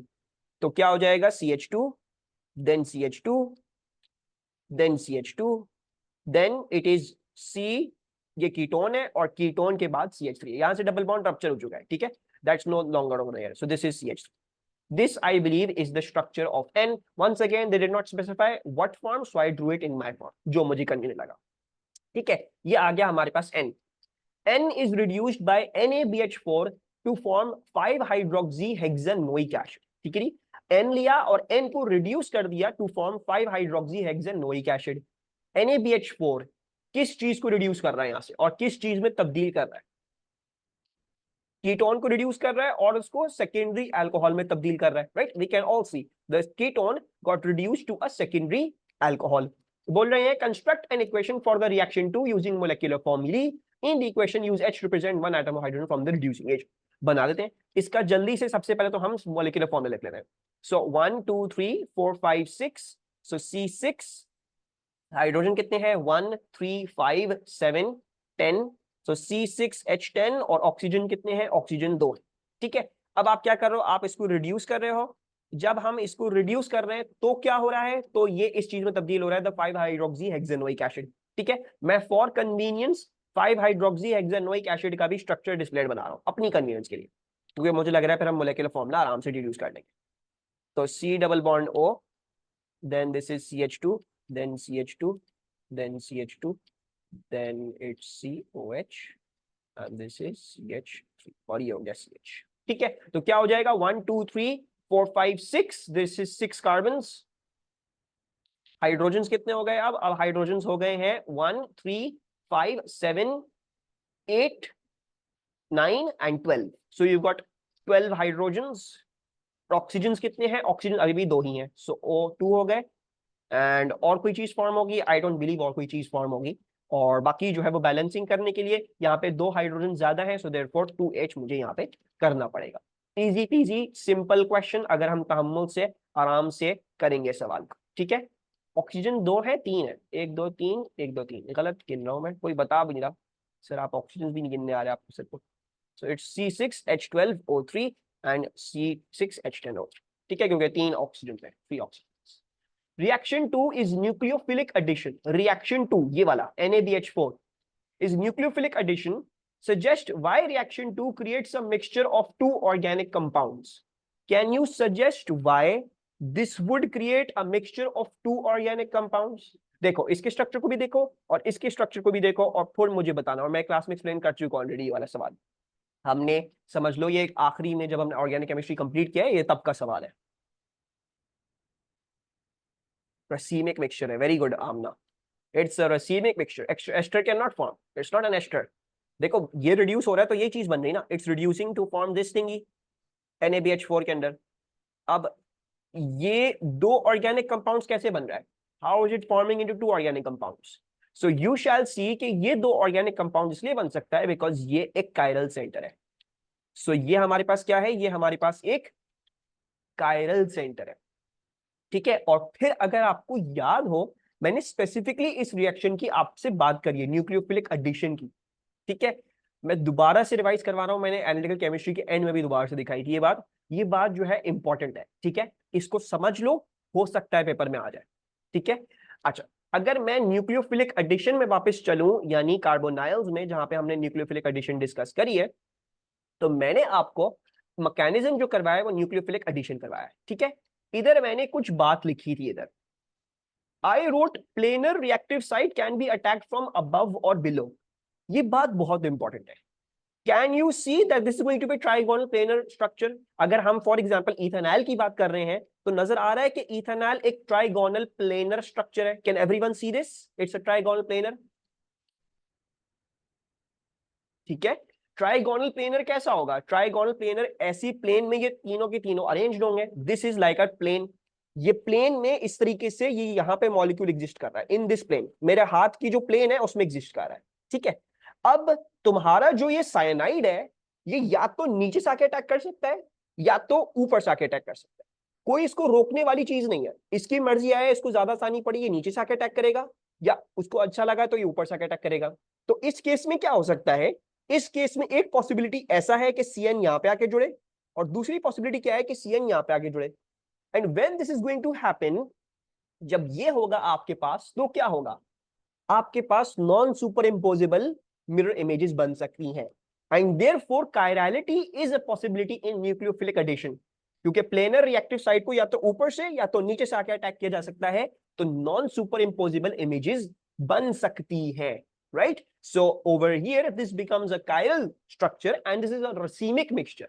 रसीमिक mixture क्या होता है, इसमें दोनों के दोनों ऑप्टिकल आइसोमर्स होंगे। This is only possible in planar structures, ये चीज सिर्फ और सिर्फ प्लेनर स्ट्रक्चर्स में पॉसिबल है, ये टेट्राहीड्रल स्ट्रक्चर्स में पॉसिबल नहीं है। और मैं आपको वो भी रिवाइज करवाया था, let's revise that as well, कि टेट्राहीड्रल से मेरा क्या कहने का मतलब है। हमने जब हैलोजन एल्केन्स डिस्कस किया था तो मैंने आपको एक बहुत इंपॉर्टेंट बात यहां पे सिखाई थी और बताई थी कि, कहां लिखवाई है वो बात,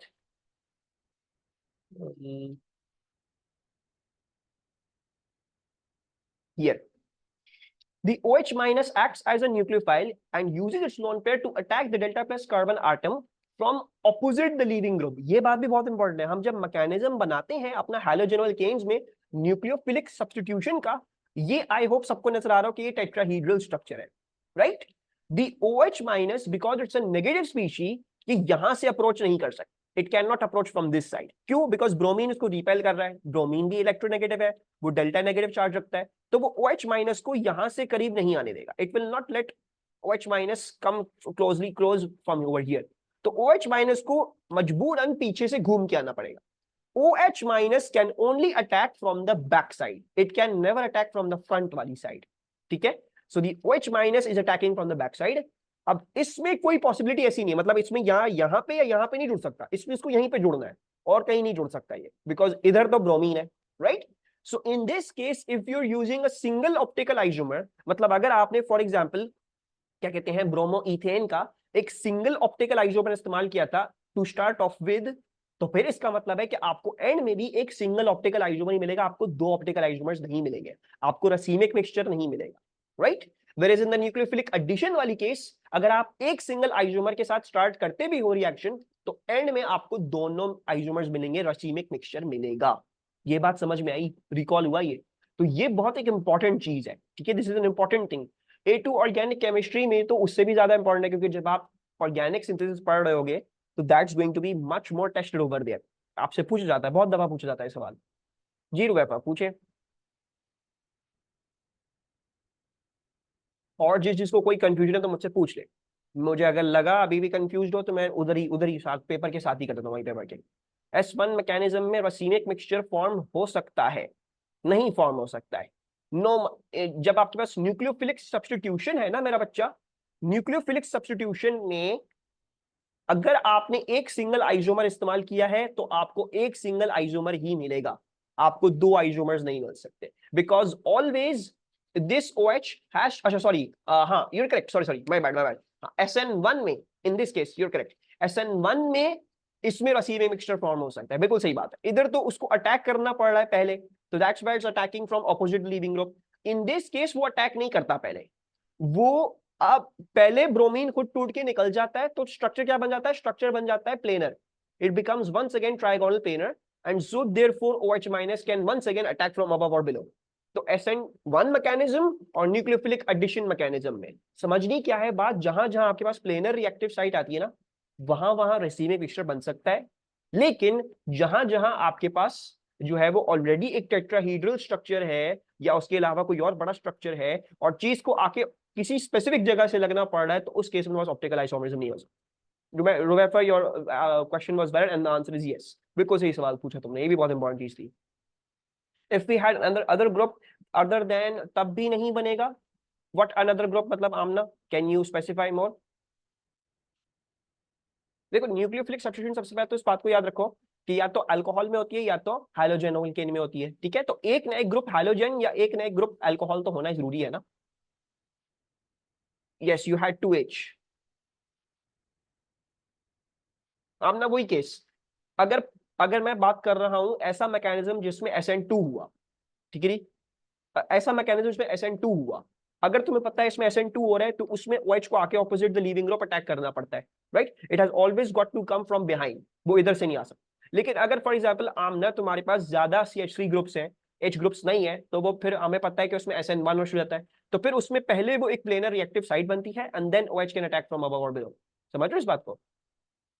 तो वही सवाल उर्वैफा ने पूछा, अगर ग्रुप चेंज करते तो ऑब्वियसली इसमें मैकेनिज्म चेंज कर देना SN1 एंड SN2 का। सो फॉर एग्जांपल अगर SN1 हो रहा है तो ये प्लेनर रिएक्टिव साइट बन गई, once again racemic mixture can be made. Okay, and if SN1 में कायरल ना हुआ तो तब बनेगा, SN1 में कायरल नहीं हुआ, नहीं ऑब्वियसली फिर तो नहीं ना, अब इसमें तो है ही नहीं ना पॉसिबल रसीमिक मिक्सचर, क्योंकि सारे के सारे CH3 हैं, तो वो भी तुमने देखना होगा, वो भी तुमने देखना होगा, ये रसीमिक मिक्सचर नहीं बन सकता कभी भी, क्योंकि कायरल है ही नहीं है, उसमें तीनों की तीनों मिथाइल ग्रुप से। तो in addition to that you also have to see this. सब बच्चों को समझ में आ रहा है ये बात समझ में आ रही है आप लोगों को? ये इंपॉर्टेंट बात है, ये कोई मामूली बात नहीं है, हो सकता है पेपर में आ जाए।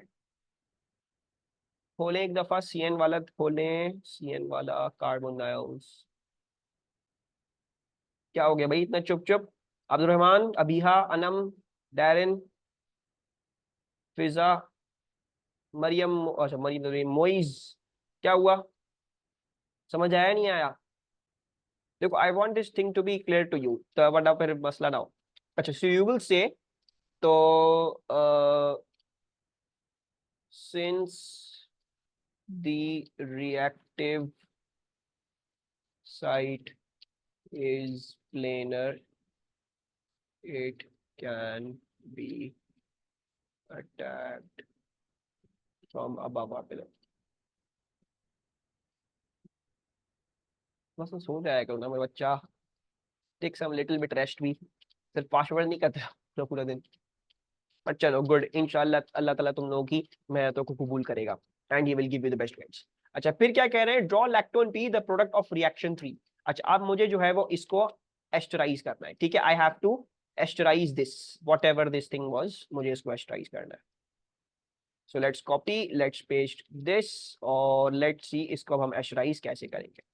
अच्छा if I want to esterify this, so मैंने आपको बताया था क्या होता है, कार्बोक्सिलिक एसिड अपना H लूज करता है और अपना अल्कोहल जो है वो OH लूज करता है, right. So it will self esterify, ये यहां से ऐसे जुड़ जाएगा, ठीक है। अच्छा now how are we going to draw it into a neat structure. Neat structure draw करने के लिए you can see 1 2 3 4 5, there are 5 carbons, 1 2 3 4 5, there are 5 carbons which are, मतलब इस साइकिल के अंदर, सॉरी 5 कार्बन्स नहीं, ऐसे देखो 1 2 3 4 5 6, देयर आर 6 थिंग्स इस साइकिल के अंदर, मतलब इस पूरी चेन के अंदर एक ये चीज है, एक ये चीज है, एक ये चीज है, एक ये चीज है, एक ये चीज है, एक ये चीज है। हम देख सकते हैं 1 2 3 4 5 6, 6 पॉइंट्स बनेंगे हमारे। 6 पॉइंट्स वाला स्ट्रक्चर कौन सा होता है, 6 पॉइंट्स वाला स्ट्रक्चर हमारा हेक्सागोन होता है। So let's draw a hexagon. So hexagon जो है वो कुछ ऐसा बनता है, ठीक है, हेक्सागोन हो गया। अच्छा अब हेक्सागोन में से एक जगह तो ऑक्सीजन है, so let's remove one point of over here, और इधर जो है वो ऑक्सीजन डाल देते हैं, let's put an oxygen over here. अच्छा ऑक्सीजन के एडजेसेंट वाला जो कार्बन है, उधर उस कार्बन पे जो है वो हमारा कार्बोक्सिलिक ग्रुप है, मतलब C डबल बॉन्ड O है, और फिर जिसके साथ ये बॉन्ड कर रहा है उस कार्बन पे एक मिथाइल चेन है। सो यहाँ पे जो है वो हमारे पास एक मिथाइल चेन, ठीक है। आप समझ में आया फिजा कैसे करना होता है? तो तुम ये देखोगे तुम्हारी चेन में कितने पॉइंट्स बनेंगे, 1 2 3 4 5 6, 6 पॉइंट्स बन गए। अब तुम रिड्यूस करो कौन सा स्ट्रक्चर बनेगा, तुमने कहा ठीक है हेक्सागोन बनेगा, तो तुमने बनाया सबसे जल्दी हेक्सागोन। ऑक्सीजन ऑब्वियसली तुम्हें डिस्प्लेड बनाना पड़ेगा, तो तुमने वहां से मिटा के वहां पे ऑक्सीजन बना दिया, और बाकी जो चीज ब्रांच्ड है, जहां पे ब्रांच्ड है वो तुम ब्रांच करके दिखा दोगे, ये तुम्हारा बन गया लैक्टोन पी। अच्छा दूसरी बात ये है, जरूरी नहीं है आपका इतना प्यारा स्ट्रक्चर हो, ठीक है, जरूरी नहीं है कि आप हमेशा बहुत बेहतरीन प्यारा सा बिल्कुल एग्जैक्ट बना के दो जो जो है वो एग्जामिनर पूछ रहा है, इट्स नॉट नेसेसरी। तो even in fact you could have done this a little bit more crudely. तो C डबल बॉन्ड O हो गया, देन आपके पास जो है वो ये आपके पास ये आ गया CH2, देन आपके पास CH2 आ गया, देन आपके पास CH2 आ गया, देन आपके पास CH आ गया, ये CH3 हो गया, and something like this. Sorry ये तो गलत हो गया, नहीं उसको उधर घुमाना था, ठीक है, एक second, whoops, wait, I drew the wrong thing, हम इसको इधर से बनाते हैं। तो ये O था, then C double bond O, then this is CH2, then CH2, then CH2, and then CH, and then like this, ठीक है। तो हो सकता है अब आपका थोड़ा सा टेढ़ा हो जाए, कोई मसले की बात नहीं है, it should just be a meaningful structure, मतलब नजर आना चाहिए कि साइकिल कैसे कंप्लीट हुई, ठीक है। इट्स नॉट नेसेसरी, जैसे आप देखो इसमें कोई मैंने बहुत ज्यादा प्यारा हेक्सागोन नहीं बनाया। दूसरी बात ये है, once again they did not ask you to draw a skeletal or a displayed one, तो once again it was not asked, so you can show it in any way। आप ऐसे भी दिखा सकते हो, आप वैसे भी दिखा सकते हो, both are acceptable। अच्छा a student monitors the progress of reaction 2 using infrared spectroscopy। reaction 2 कौन सा प्रोग्रेस है, रिएक्शन 2 ये वाला है जिसमें कीटोन तब्दील हुआ है हमारे सेकेंडरी अल्कोहल, ठीक है, in which the ketone was turned into a secondary alcohol. तो use table 5.1 to suggest why it is difficult to distinguish between N and 5 hydroxyhexanoic acid using infrared spectroscopy. अच्छा कह रहे हैं व्हाई इज इट डिफिकल्ट। अब हमें अगर पूछते, अगर ये पूछते how is it easy to reduce या हाउ वुड यू रिड्यूस, तो हम तो कहते हैं कि यार 1700 वाली C डबल बॉन्डों की एब्जॉर्प्शन आ जाए, खत्म हो जाएगी, राइट।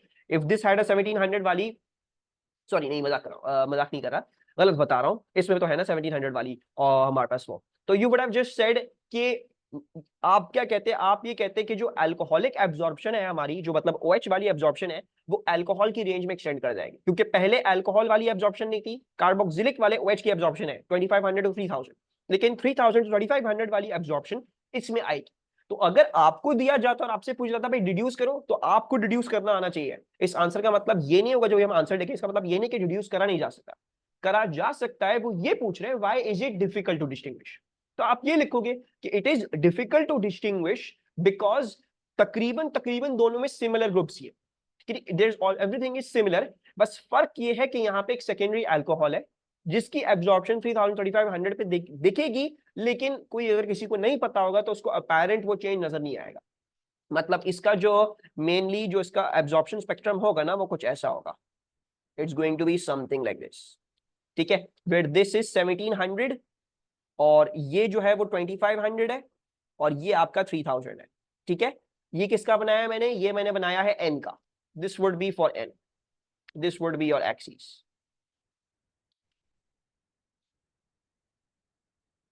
ठीक है, ये आपकी एक्सिस हो जाएंगी, ये n का होगा। और फिर अगर मुझे बोलते 5 हाइड्रोक्सी हेक्सेनोइक एसिड का इसके कंपैरिजन में कैसा होगा, तो 5 हाइड्रोक्सी हेक्सेनोइक एसिड का इसके कंपैरिजन में हमें अगर डिफरेंशिएट करना होता तो वो कैसे डिफरेंशिएट होता, वो सिंपली होता तो वैसे ही, बस 3000 टू 3500 OH की एब्जॉर्प्शन में आना शुरू जाती, right. So all would that would have really happened over here would have been something like this, कि हमारी जो हमने ये वाली एब्जॉर्प्शन दिखाई है ना, ये थोड़ी और ब्रॉड हो जाती, मतलब ये और बड़ी हो जाती, कुछ यहां से मजीद एक्सटेंड करके ये हो जाती, और ये आपके पास रहता 3500 तक। ठीक है, so, अगर मेजरली देखोगे तो बाकी क्योंकि सब कुछ सेम है, सिर्फ कीटोनिक ग्रुप अल्कोहल में तब्दील हुआ है, तो मेजर चेंज बस नहीं होना चाहिए था, 3000 3500 वाली एब्जॉर्प्शन आएगी। तो अगर कोई ऑब्जर्व कर रहा होगा, हो सकता है वो उसको ऑब्जर्व करते करते ये नजर ना आए कि उसकी पीक बड़ी हो गई है, so this would be a reason. So what are we going to say? We're going to say it's difficult to distinguish since all of the functional groups are same except for the secondary alcohol. और अगर आपसे पूछते you distinguish, तो आप बोलते हैं कि 3000 से लेके 3500 वाली एक absorption आना शुरू हो गई है, which is telling you that it can turn into from a ketone it turned into a 5 hydroxy hexanoic acid, मतलब उसमें अल्कोहल की absorption आ गई। ठीक है, तो डिपेंडिंग ऑन द क्वेश्चन हमने आंसर वैसे लिखना है। यहाँ पे पूछा हुआ why is it difficult to distinguish, you're going to say both compounds have similar functional groups, have similar functional groups, the only absorption different will be that of OH, and OH वाली कौन सी, जो आपको मिलती है 30,000 से लेके 3500 तक। इधर क्या लिखी हुई है, इधर लिखी हुई है 3200 to 3650, तो हम वही लिख लेते हैं। वैल्यूज चेंज होती रहती हैं, ठीक है, मेक श्योर कर लेना कि ये जब आपको टेबल दिया जाता है तो हो सकता है आपके पास हल्का सा चेंज आए। ठीक है, वैसे तो जो मैंने आपको बोला है कि वो जो होती है वो तो वहीं पे रहेंगी, जो मैंने आपको पढ़ाई है, आपको बताई है कि वो याद रखो, लेकिन उसके अलावा वाली हो सकता है हल्का फुल्का टेबल चेंज कर जाए। ठीक है, तो जो पेपर जब कर रहे हो, जैसे फॉर एग्जाम्पल कभी कभार ये होता है कि हम समर 20 या फिर समर 19 के पेपर कर रहे होते हैं, या 19-20 के कर रहे होते हैं पेपर, तो ना थोड़ी सी डेटा बुकलेट उस वक्त डिफरेंट थी। ठीक है, 2022 की डेटा बुकलेट हल्की सी डिफरेंट है। इट्स नेचुरल, जैसे जैसे हम पढ़ाई हो रही है और जैसे जैसे दुनिया में चीजें डिस्कवर हो रही हैं, तो वैसे वैसे उस हिसाब से चीजें चेंज हो रही हैं दिन रोज की बेसिस पे। हल्का फुल्का अगर चीज डिफरेंट हो जाए तो इससे घबराना नहीं है, बस ये मेक श्योर करना कि अगर कोई पास पेपर अटेम्प्ट कर रहे हो पुराना, तो उसी की डेटा बुकलेट उठा के इस्तेमाल करना, फिर नई वाली डेटा बुकलेट इस्तेमाल नहीं करना, क्योंकि हो सकता है उसमें ये डिफरेंसेस हो। ठीक है, अच्छा, moving onwards, last question for this paper is unknown lactone Q is analyzed using mass spectrometry. Table 5.2 shows information using from the mass spectrum. Use these data to deduce the structure of Q. Show your working. M plus और M+1 peak की मदद से कह रहे हैं आपको कि भाई आप जो है वो डिड्यूस कर लें इसका स्ट्रक्चर। तो इस इंफॉर्मेशन को इस्तेमाल करके हम क्या डिड्यूस कर सकते हैं, what can we deduce, the M to M+1 peak. What do we know? Number of carbon from the atom. So we know अगर ये 100 होता है तो वो 1.1 N होता है। अभी क्या दिया हुआ है, 95.5 दिया हुआ है, और ये दिया हुआ है हमको 3.15. So what is the number of carbon atoms present in this? I believe हमने क्या भाई क्लास में, मुझे याद पड़ रहा है इसका आंसर 3 था, if I am not wrong. 3 है ना? सो 100 into 3.15 then divided by 1.1 divided by 95.5 that is 2.99। तकरीबन आपके पास 3 कार्बन एटम्स आ रहे हैं, ठीक है। यू आर गेटिंग तकरीबन 3 कार्बन। अच्छा उन्होंने मुझे बोला शो योर वर्किंग, तो एक काम करते हैं वर्किंग शो कर देते हैं। So this is our working एंड n equals to 3, ये हटा देते हैं। अच्छा 3 कार्बन का हमें बनाना है एक lactone which is of only 3 carbon. हमने एक साइक्लिक एस्टर बनाना है जिसमें जो है वो 3 कार्बन। सर ये समझ नहीं आया? कुछ भी नहीं मरियम, ये तो हमने एनालिटिकल केमिस्ट्री में सीखा है ना। m और m+1 का जो रेशियो होता है वो 100:1.1n होता है ना। तो हम इसकी मदद से क्या निकाल सकते हैं? हम इसकी मदद से नंबर ऑफ कार्बन 100:1.1 मैंने क्रॉस मल्टीप्लाई कर दिया सिंपली, ठीक है। तो क्रॉस मल्टीप्लाई कैसे किया है, अगर उसमें कंफ्यूज हो तो मैं वो बता देता हूँ। ये भी मतलब मजीद खोल देता हूँ कि क्या हो जाएगा। 100 into 3.15 equals to 1.1n into 95.5। फिर मुझे अगर n चाहिए तो मैंने क्या किया, 100 into 3.15 divide by 1.1 into 95.5 which is giving you 3 carbon atoms. अच्छा अब आपके पास एक लैक्टोन है जिसके अंदर 3 कार्बन एटम्स है, सही है। अच्छा 3 कार्बन एटम्स का बस हमें एक लैक्टोन बनाना है। लैक्टोन में क्या होगा, लैक्टोन में आपके पास जो चीजें होंगी, अब 3 कार्बन एटम्स का और एक ऑक्सीजन होगा। सो मेरे ख्याल से जो समझ में आ रहा है, I think it's going to be something like this, if I am not wrong. जो मुझे समझ में आ रहा है it would be like a square, या फिर कोई बच्चा इसको रोम्बस बना के आ जाए, तो मेरे ख्याल से it would B something like this. या तो स्क्वायर बना दो या तो इसको एक रोम्बस बना दो। दूसरी बात ऑब्वियसली एक साइक्लिक एस्टर बनाना है तो मजीद उसमें हमने क्या मेक श्योर करना है कि हम एक कार्बोक्सिलिक ग्रुप भी बना दें। तो मैं कार्बोक्सिलिक ग्रुप जो है वो यहाँ पे ऐसे बना रहा हूँ। अब आप इसको ऐसे ही बना सकते थे, you could have also drawn this in this fashion. सही है, both of the structures would be perfect. Even in fact अगर आप इसमें जो है वो डिस्प्लेड भी बना दोगे तो उसमें भी कोई मसले की बात नहीं होगी। सही है, कोई प्रॉब्लम कोई परेशानी इस सवाल में? Any confusions, anything that is bothering you? No problems, पक्की बात है।